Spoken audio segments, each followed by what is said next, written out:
अस्सलामुअलैकुम। पेट में अगर कीड़े हैं तो पता कैसे चलता है? कई दफ़ा यह कि वज़न में कमी भी होती है, लेकिन उसकी और भी अलामात होती हैं। नींद के अंदर दांत पीसने की जो इसकी अलामत होती है ना, वो बड़ी स्पेसिफ़िक होती है। इसके अलावा मूड में तब्दीली हो जाती है, खून में कमी हो जाती है, वज़न में कमी मैंने बताया, और हाज़मे का मसला। ये 5 ऐसी अलामात हैं जिससे कि बड़ा क्लियरली पता चल जाता है कि पेट में कीड़ों मौजूद हैं, कीड़ों की मौजूदगी है। और इसके लिए फिर हम इसकी एक डोज़ की ट्रीटमेंट देते हैं, और पेशेंट की हिस्ट्री लेने के बाद मैं उनको एक सिरप देती हूँ, जिसको यूजुअली इस्तेमाल करना पड़ता है वीकेंड में, ताकि अगले दिन जब वो स्टूल पास करें तो साथ में पेट के कीड़े निकल जाएं।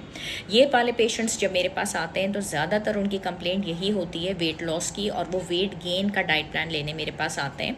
उनको एक ऐसी खुराक चाहिए होती है, और ऑलरेडी वो ऐसी खुराक के ऊपर होते हैं जो कि अच्छी खासी उसकी कैलोरीज होती हैं, लेकिन वज़न बढ़ नहीं रहा होता। अरे साहब, कैसे बढ़ेगा जबकि पेट के कीड़े ही आपकी